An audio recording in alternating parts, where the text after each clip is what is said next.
pump is. Okay, some mixed results. That's good. Oh, how are you doing? Yeah, so my name is Bronwyn Meldrum. I'm working with the Indianapolis Office of Sustainability this summer as a McKinney Climate Fellow. And one of my goals this summer is I'm working as on a heat pump accelerator cohort. So I'm trying to support local HVAC development and also bring that efficiency and energy savings to you guys, to the city's residents. And so please raise your hands with any questions. Kind of the goal of this presentation is to make sure that you guys are comfortable, that you know what heat pumps are, and feel comfortable advocating for yourself and asking for one next time you need to upgrade your heat pump system or your HVAC system. So kind of an overview of what we're going to do today. I'll go over a brief overview of what heat pumps are, how they work, and then we have Josh from Williams Comfort and Air who's going to kind of go a little more in depth and talk about some things, and then we'll have a break, stand up a little bit, and then I will go into kind of the heat pump roadmap of next steps. If you are interested in heat pumps and want to learn more about what do you do now. We've got some people with heat pumps here, so we'll have Bill come up and talk about his experience, and I've also gathered some quotes from other Hoosiers who have installed heat pumps in their own homes. And then questions and discussions at the end. You're free to interrupt me at any time, but we'll also have some time at the end. So, kind of to preface why the city cares about energy efficiency and HVAC systems, buildings are really big emitters of greenhouse gases. So 66% almost of Indianapolis's carbon emissions come from buildings. So that's a big amount, right? It's a big challenge, but it also presents an opportunity because it's a big target to improve. And heating is the #1 user of energy. Space heating and cooling in buildings. Over 50% of home energy use is put towards heating and cooling. So those two things together, kind of a logical way to reduce carbon emissions in the city and reach our neutrality goals is to target building building carbon emissions through energy efficiency. And heat pumps are a really energy efficient HVAC system. They're a really great way to heat and cool your home, do that space heating and cooling without using as much energy and emitting as much carbon. So how many of you have heat pumps, some form of heat pump in your home? Show of hands. I'm willing to bet you actually all have heat pumps in your home because your AC and your refrigerator act as heat pumps to pump heat out of your fridge or your house. So classic heat pumps kind of just work both ways, right? They can pump heat outside of your home just like an AC, but they can also pump it back in. And so there are a couple different types of heat pumps. A lot of the time when people think heat pumps, they think of geothermal, which is a really great, efficient form of heat pump, but can be a little out of reach for some people because of the installation of the underground infrastructure is a big investment. So I'll mostly be talking about air source heat pumps, which are more similar to an air conditioning unit where it has an indoor and outdoor unit that are paired together, a little bit more accessible and affordable. So how do heat pumps work? Heat, just as a brief overview, moves from high to low, right? And hot and cold are relative. So even though you may be wondering how does a heat pump work in the winter when it's cold outside, what heat is it bringing in? There are refrigerants that are really, really cold. So negative 55 degrees to them, 10 degrees outside feels warm, right? So they're still able to absorb that heat and then bring it into your house. So because of this, heat pumps are able to work even when it's colder outside than it is inside. They're able to bring that in. So if you'll humor me, I have a little demonstration of how gas works without bringing up physics and the ideal gas law. So if you all want to breathe on the back of your hand just with your mouth open, it's warm, right? Because the inside of your lungs, right, are warm and moist, so that's the temperature of the air. But if you have your mouth closed and blow a little faster, it's cold, right? Or at least colder. And the reason for that is because you're compressing the air and it expands as it comes out of your mouth, so it cools it down. Similar idea in refrigerants where it's compressing and expanding the air to change the temperature. So pretty cool. And just as some evidence that this isn't just me talking about heat pumps have been increasing in popularity, right? In the US, the past several years, they've outperformed gas furnaces based on sales, and in 2024 by the biggest margin ever.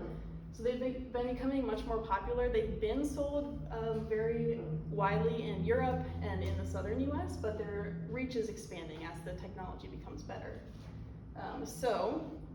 And I'll send out all these slides too if you've checked in, so you'll be able to read the articles and scan the QR codes as well.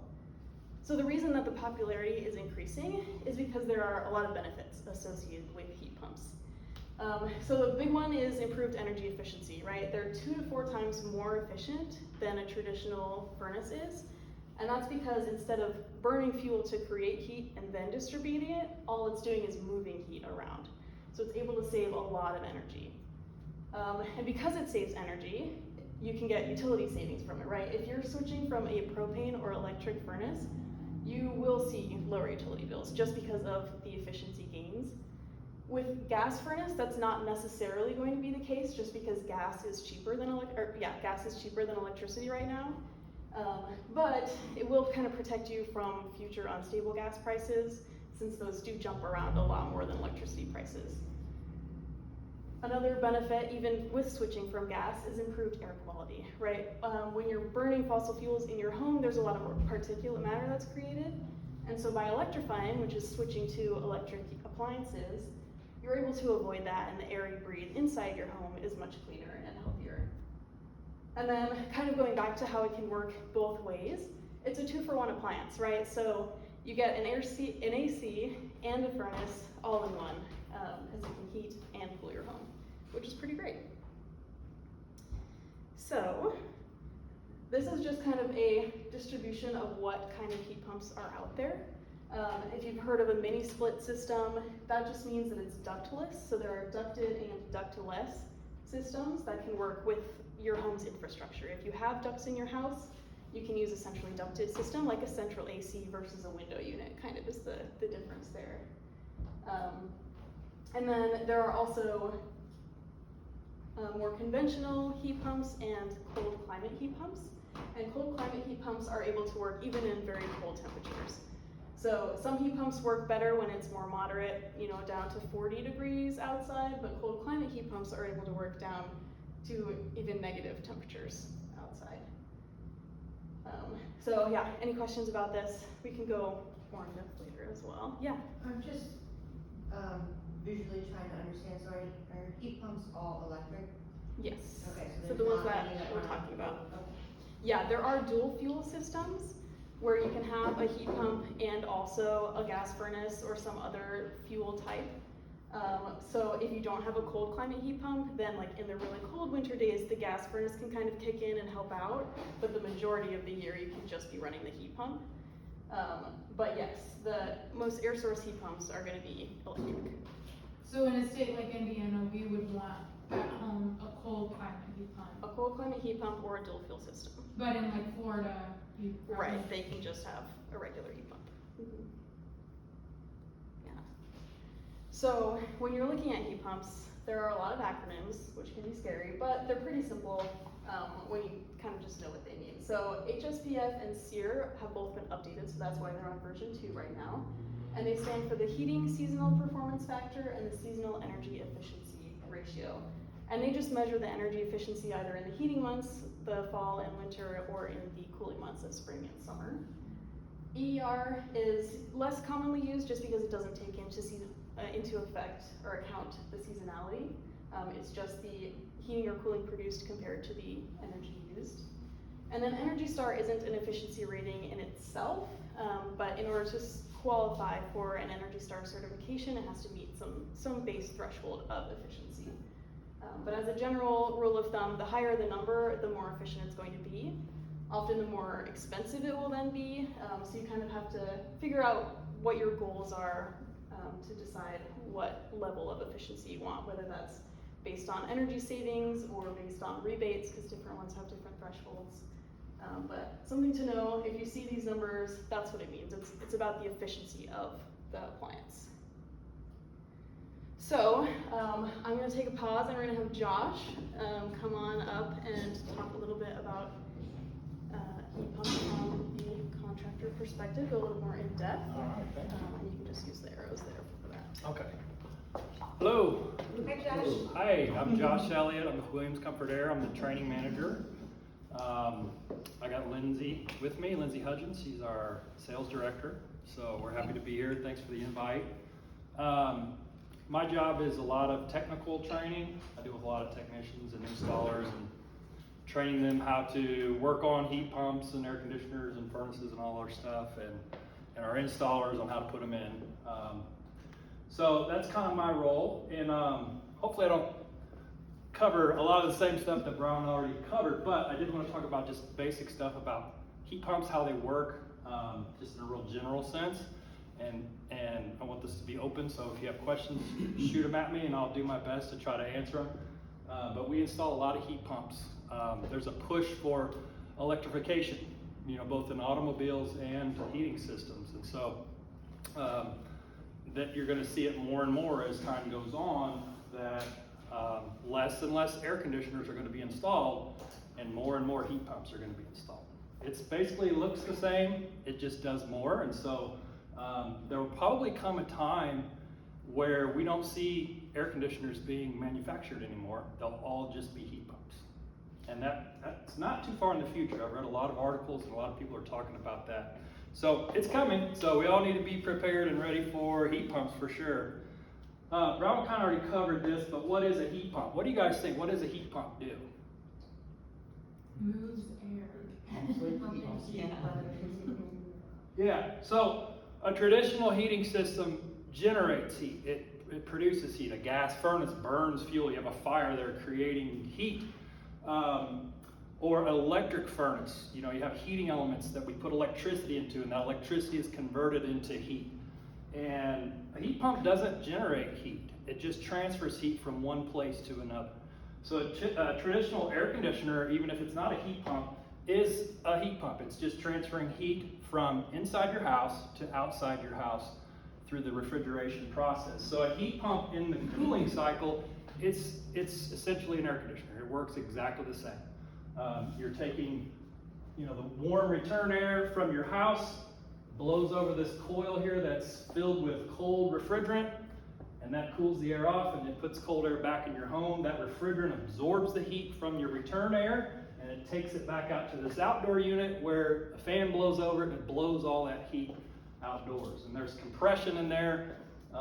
In order to get the refrigerant warm enough to reject heat into the air, if the air is 90 degrees outside, we have to get that refrigerant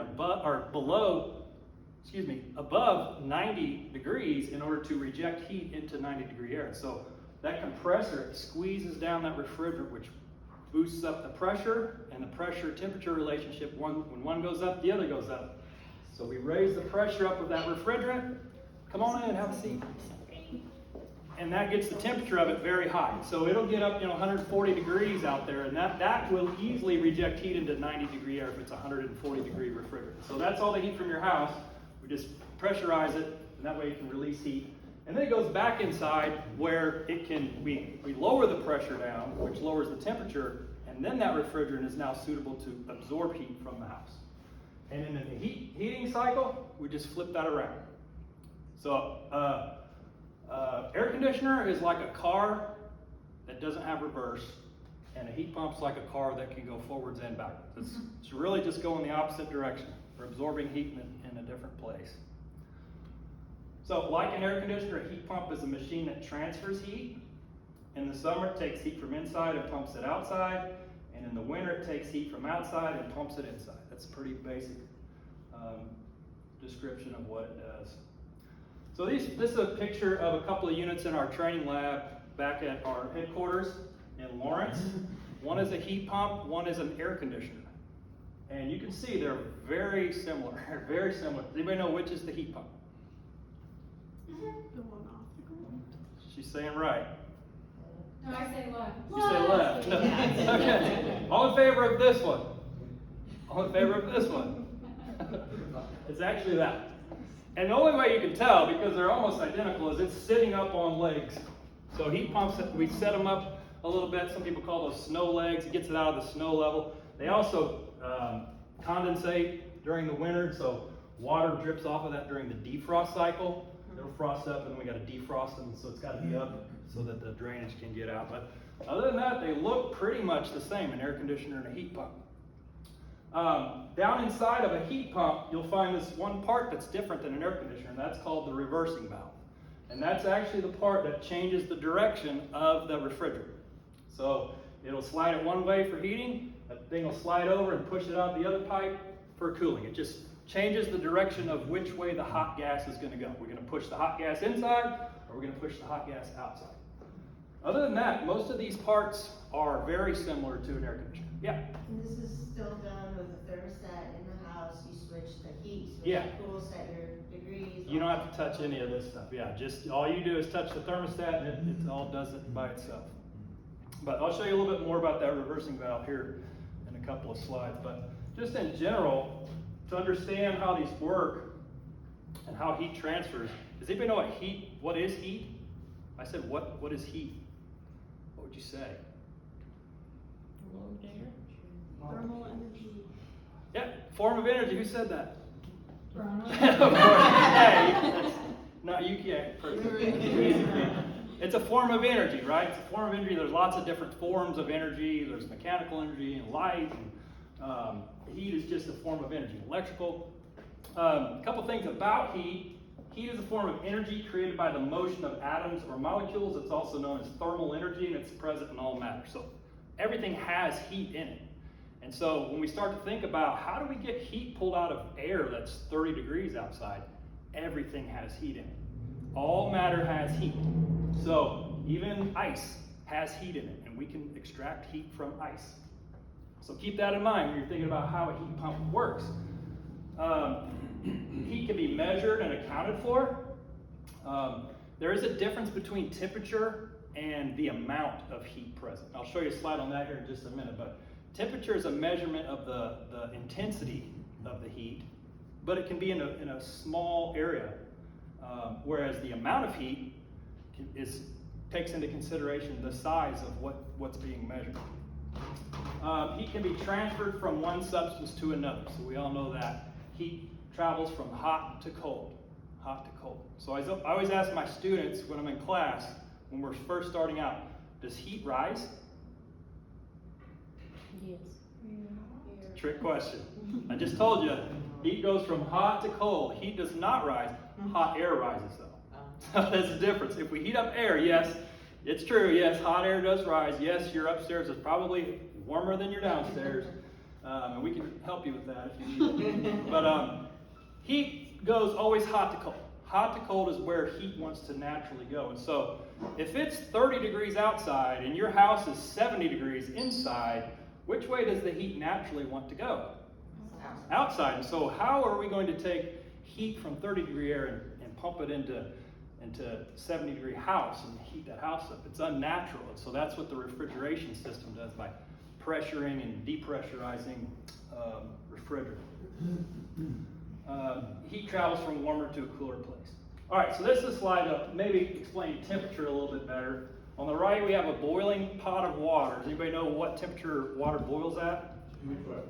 212 degrees at sea level. So assume we're at sea level, water boils at 212 degrees.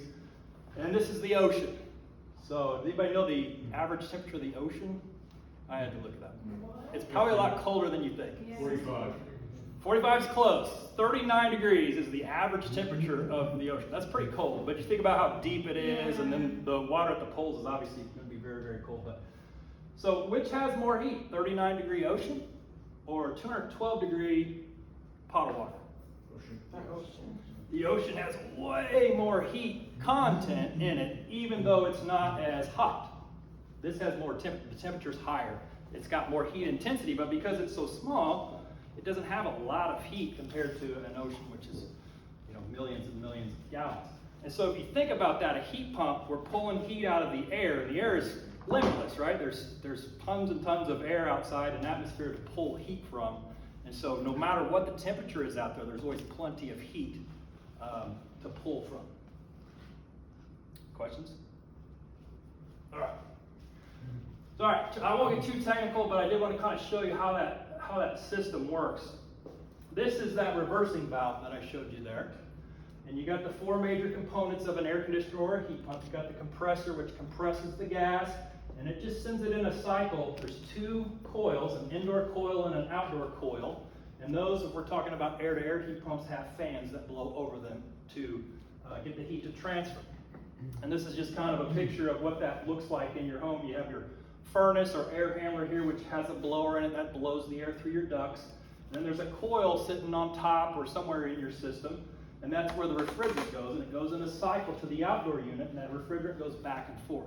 And if it's in heat mode, then that reversing valve takes the hot gas from the compressor, which is down inside the unit, and it pushes it, and you can see this little canoe, we call it, is slid over this way on that reversing valve, and that's going to force the hot gas to the indoor coil. And so that compressor would push hot gas into your indoor coil, and we can blow air over that, and that will heat your home.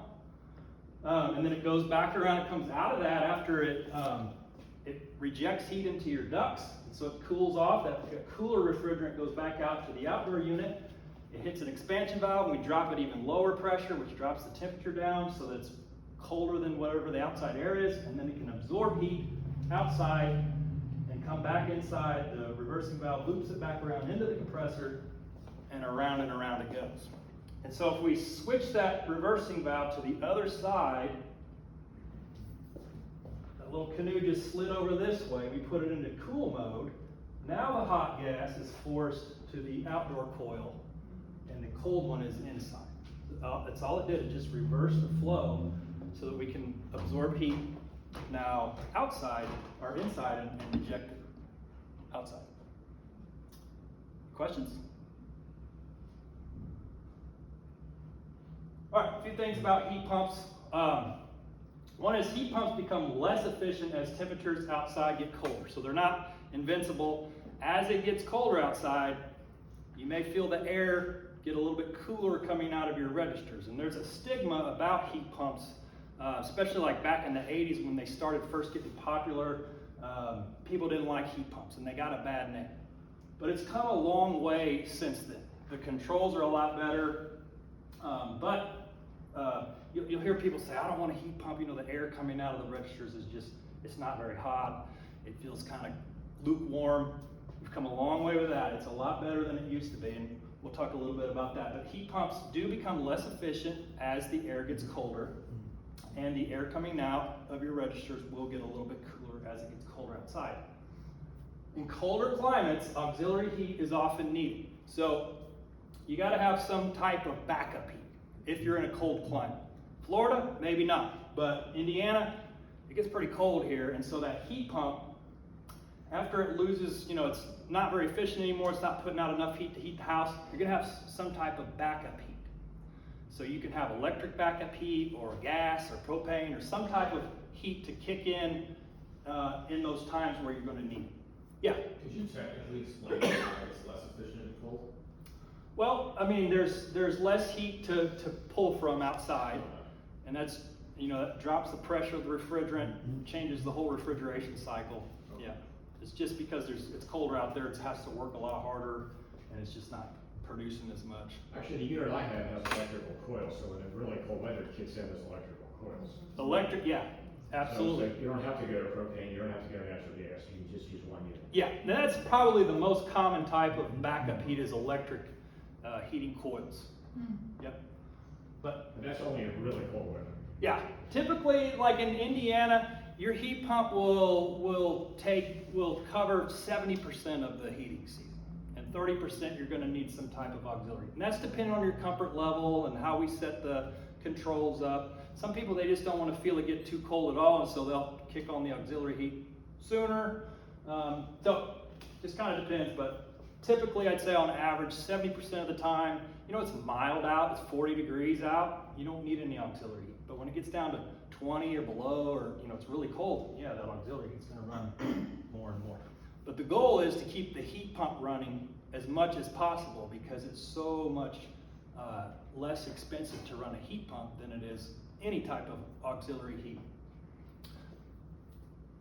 Most common heat pumps will need some backup heat around 30-35 degree outdoor temperature is when a common heat pump will kick on the auxiliary heat. Cold climate heat pumps are able to heat a home with little or no auxiliary heat using inverter technology. So I read a study about a cold climate heat pump they installed in Michigan, northern Michigan. And they ran it for two heating seasons with no auxiliary heat at all. Just the heat pump ran the whole time. That's pretty cool. We do have cold climate heat pumps. Carrier, we're a Carrier dealer, and Carrier has a couple of our VNA line of heat pumps, our cold climate heat pumps. They can work down to negative 22 degrees and still be pretty efficient. Still need some auxiliary heat with those. Usually about 10% of the season, you'll need some type of auxiliary heat with the inverter ones, but they're just much more efficient. The inverter, what that means is that the compressor, it's variable. So it ramps up and down. It ramps up and down, and the fans, the blower on the inside and the condenser fan motor, they're also variable. And so by changing the amount of refrigerant flow and changing the fan speeds, we can manipulate it a lot more and get more and more heat out of it. So those are very efficient. Yeah. So with your auxiliary heat, you said the basic one is not normally electric. That's a pretty basic heat pump. So what's the difference between electric or gas? So we do a lot of dual fuel systems as well, which would be a heat pump as your primary heat, and then a gas furnace takes over as the auxiliary. The difference is if you have electric backup heat, the heat pump and the electric heat, they'll stay running together. And so with gas, it's either one or the other. The heat pump will heat, and then when it's time for the gas to kick on, you can't run them both at the same time because it will overpressurize the indoor coil. So the gas just takes over for the rest of the season. But So is that probably not as cost efficient as it would be if it was electric? I mean, cost-wise, a gas furnace and a common heat pump are pretty similar on your yearly cost of heating. But you're using a lot less gas. If you want to get your gas bill down and use less gas, less emissions and all that, you want to use as much electric as you can. So zero emission on that. Thanks. But, yep. So if you have a gas furnace in your home currently, it doesn't mean you can't have a heat pump. You can still have a heat pump. And you use the heat pump 70% of the winter and then have that gas furnace only running 30% of the time. Cut your gas bill down quite a bit. Any other questions? Yeah. Do most people that have a home already and are changing the heat pump, do they do exactly what you just said? They keep their gas as the auxiliary and then just install a heat pump, or what do you see most often? Well, typically if they already have natural gas, they'll keep it, but not always. We've done probably quite a few where they just want no gas in the home, and we'll change that. We'll have to upgrade their panel usually, their electrical panel, to make sure they have enough electricity to run both the auxiliary heat indoor and the heat pump. But yeah. If I could respond to that question, I Sure. installed 2 heat pumps this year, and I don't have gas at all, and we had a pretty cold winter, I thought, -8, -10 degrees. Yeah. And it worked fine. Good. It's not your unit, it's a competitor, but it That's worked. okay. So it seems to me it's very expensive to have 2 different systems when you just run with one system. I have one system, I'm very happy with it. I'm gonna talk about that when I talk. Okay. But I'm very happy with it. It's obviously a cold climate system. Oh, nice. It is, yeah, so it's great, I love it. I have 2 heat pumps. What brand is it? I have a larger house. What brand is It's it? Daikin. Daikin. Okay. Yeah. Daikin Fit? Made in the US. Is it a Daikin Fit? Yes. Daikin Fit. Yeah, Very familiar with Made Daikin. in Texas. Yep. I've been down there to their plant. I did training at their building. But yeah, that's a great system. That's a great system, the Daikin Fit. Super efficient. Any other questions? All right. A little more about auxiliary heat. So, like I said, your heat pump can be paired with electric backup heat or gas. So this is an electric furnace. We call it an air handler. It's got the indoor coil there. It's got a blower up here, and then electric heat banks can be installed up here to be the auxiliary heat. So the heat pump would be the primary source where this coil gets nice and hot, but then after the auxiliary heat comes on, electric heat banks would kick on up here. With a gas furnace, the heat pump would run primarily, and then you have a balance point set, some outdoor temperature where once it gets below that temperature, the heat pump shuts off and the gas furnace takes over from that point until the temperature outdoor gets back above your balance point. But you can pair it with oil furnace. Anybody have an oil furnace? So they're getting few and far between in this market, but oil, LP or propane, compare it with pretty much anything. I just want to touch on, Bronwyn talked about CO2 and HSPF. I want to talk about one efficiency acronym here, and it's COP. And I think this one is the easiest to understand when you're talking about efficiency, and that stands for the coefficient of performance. And what that is it's a comparison of how much energy you're putting in versus how much heat you're getting out. So if you just look at an electric air handler, and that's what the electric heat strips look like. It looks almost like a toaster, and that slides in there, and then the air blows over that. Those start to glow orange when they're on, and they're getting very hot. That is technically 100% efficient. Now, it doesn't mean it's inexpensive. It just means that 100% of the electricity that goes into electric heaters gets converted into heat. 100% of the electricity gets converted to heat. There's no waste. There's no heat leaking out somewhere else. So that is a COP of 1.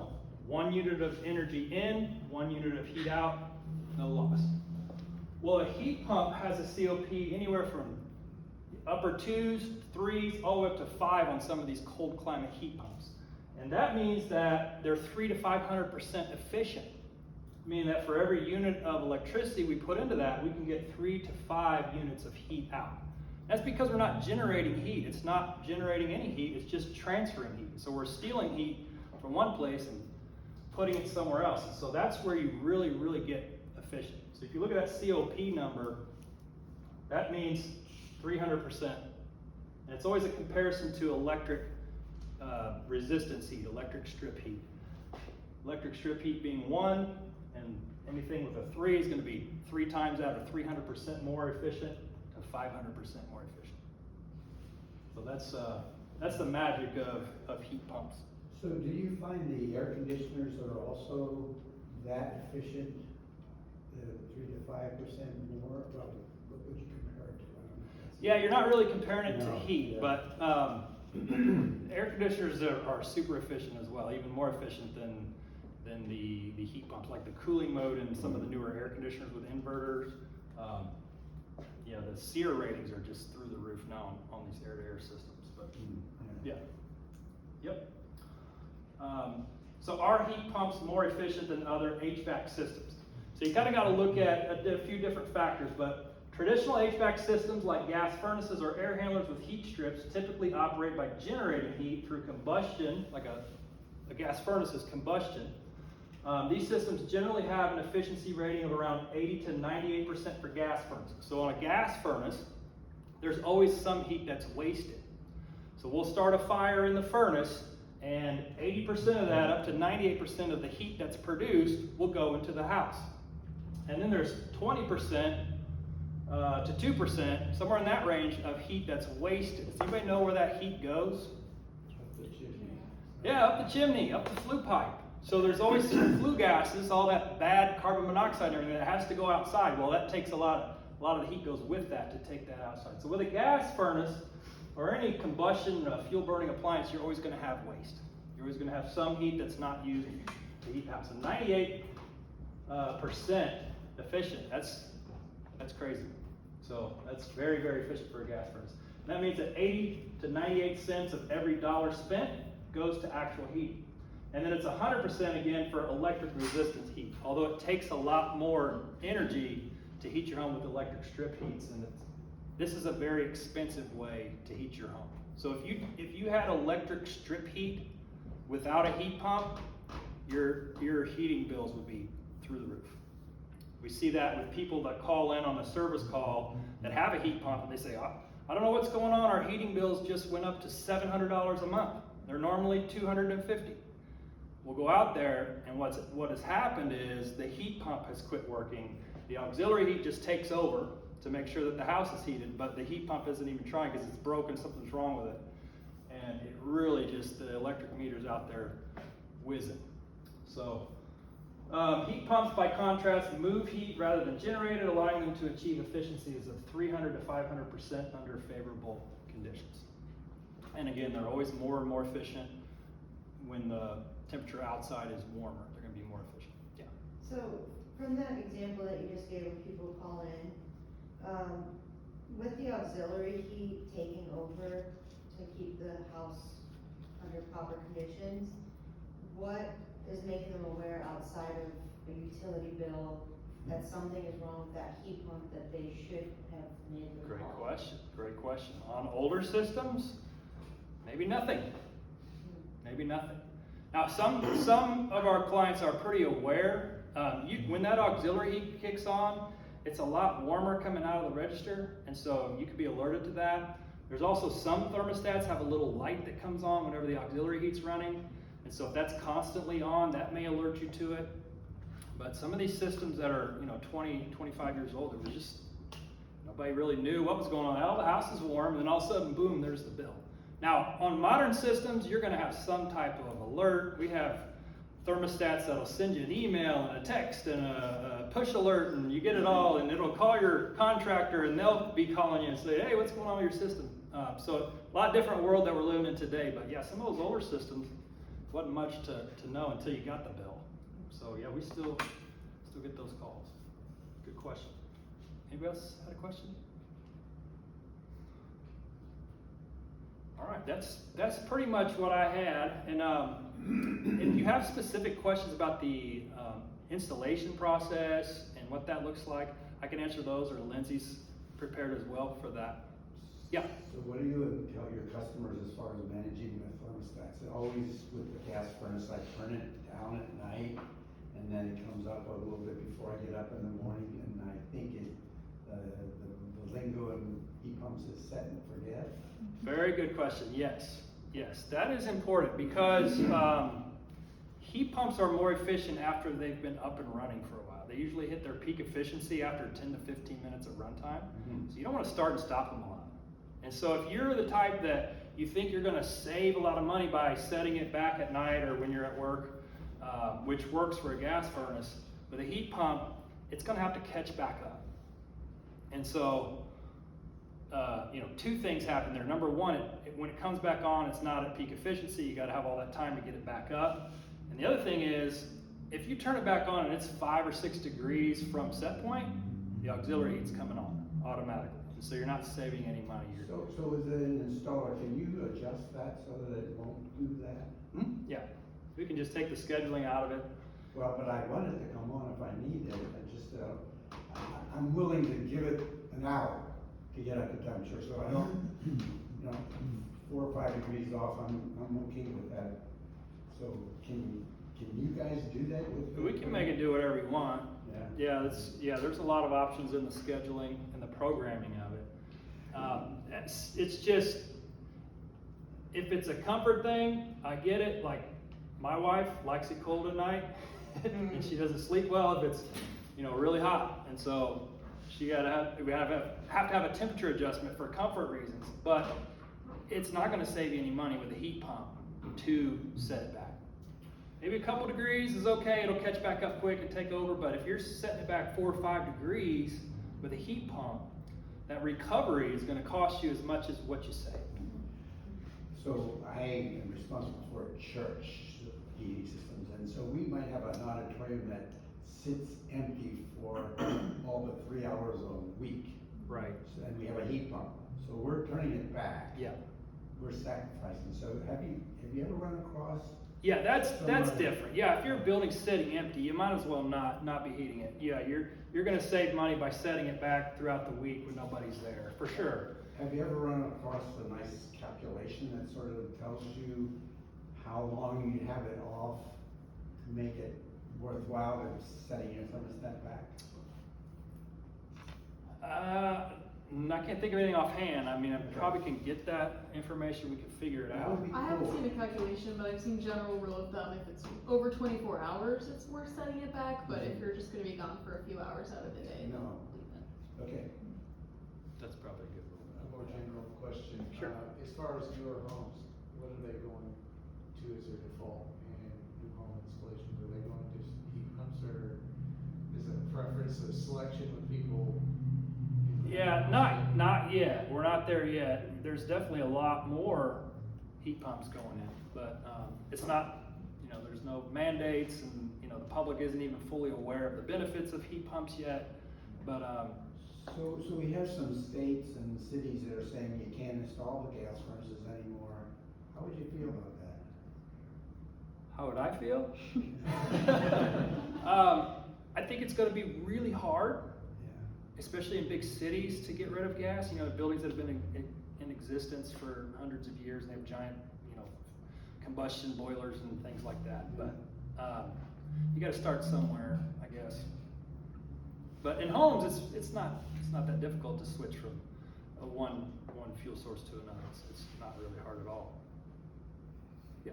So in terms of when you're comparing an electric furnace, gas furnace to a heat pump, I know one of the initial slides, the benefits was, you know, to protect you from the inconsistency in terms of gas prices.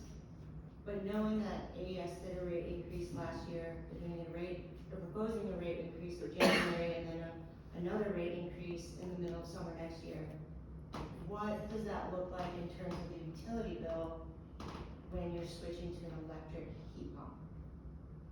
Great And question. that's inconsistent.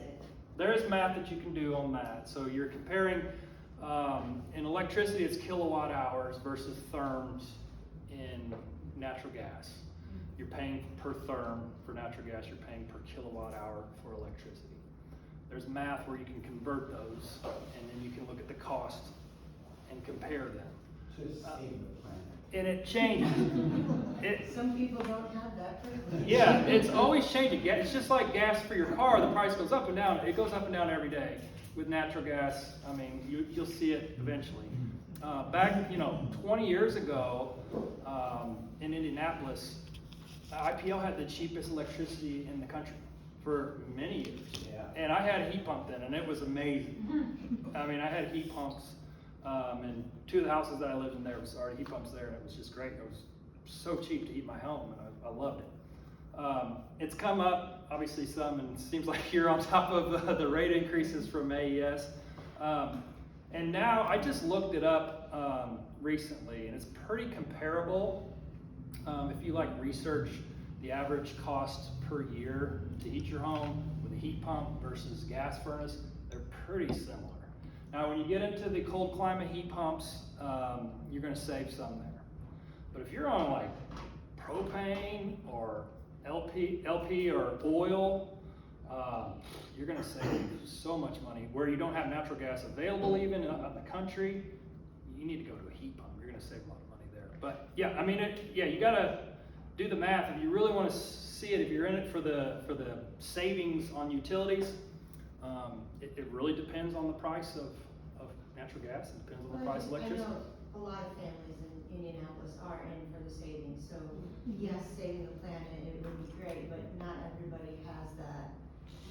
They have a family to feed and Yeah, keeping everything else on, so absolutely. that's my curiosity, is how much more would that actually be beneficial in the long run?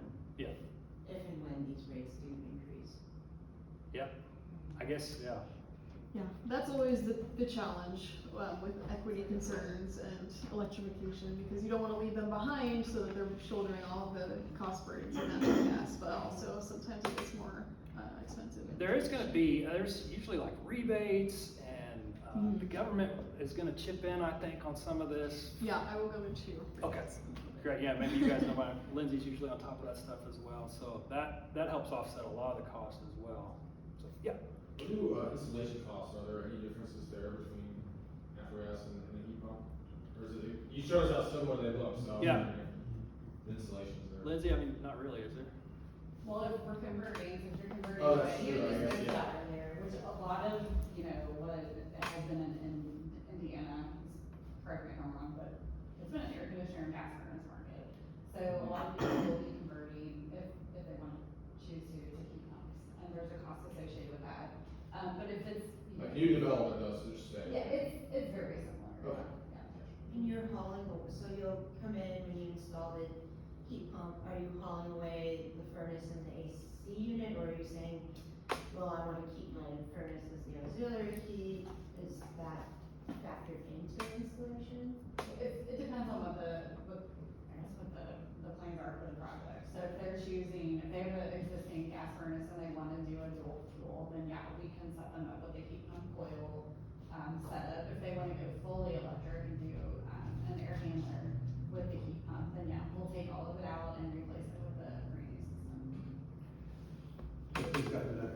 So what's the latest refrigerant that you're going to? Oh, great question. Yeah, we just had a big change in the refrigerant. So we're moving away from 410A, we're moving to, there's two new types of refrigerant for residential systems, R454B and R32. We are a Carrier dealer, and so most of what we install is Carrier, and they've chosen R454B as their new refrigerant. 54B? R454B. 54. Yeah. Now, your Daikin system, it's probably 410, but the new Daikin systems, they went to R32. This is brand new this year, so I think that's what you guys did. Oh, it's brand new this year? So it may have R32 already I think in. it does, yeah. Yeah, They converted last year, they were ahead of them. that's With true. refrigerant, if something were to change, you know, the standard now is going to R54B, but you were on a RX, whatever. Yeah. Is that something where you would need to install a new line to be able to hold that refrigerant? Or it's all? So, no, you wouldn't have to, no. We can reuse the lines if we need to. Generally it's best practice to replace it all, the outdoor unit, the lines in between, and the indoor coil, if you're doing a cooling or a heat pump system. But a lot of times we'll just flush the lines out and you can reuse the lines. Yep. But that would be with new installation. States like Indiana don't make, especially households, come into compliance with any new standards. It's not, Indiana is more of an unregulated state than some of the more regulated states where they do get a little bit more stringent on some of the compliance or in regards to various laws. Yeah. You can keep your, whatever you got in there for as long as it lasts. Until you need a new one. We still Same as work on building code. systems every day that have R22, which was phased out in 2010. We still work on that. All the Same time. as building code. If you had a house that was built in 1920 something, the pitch of your stairs would need to be different if you went to replace your stairs, for example. There's all sorts of funny buildings code that when you go to make improvements, you have to come into compliance, but nobody's independently going to find compliance in those various households. I have a question. Sure. What is some of the repair needs, and normally how long do these pumps last? I mean, it's a standard life, 5 years, 10 years, and what are some of the repairs that would be required? Some of the things that go out on them quickly, and are they very expensive to continue to keep them maintained? Maintenance is important. Generally 10 to 15 years is what you're gonna get out of a new heat pump system, residential heat pump system, 10 to 15 years. The best thing to do is to get one with a warranty that's 10 to 15 years, and that way you wouldn't have to pay for any repairs as long as you kept the maintenance up. But some systems, if they don't have a warranty, then basic things like capacitors go out. Halfway through the life of the system, you'll probably have to do a capacitor, maybe a fan motor once in a while.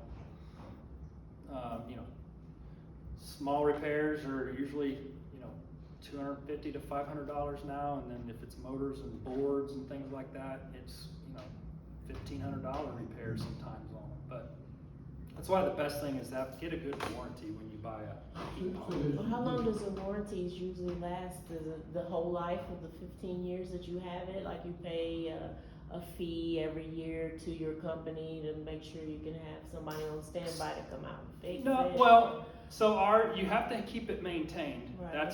That is required to keep the warranty valid. And so every year you have to have the heating system cleaned and tuned up, and the heating system and the cooling system.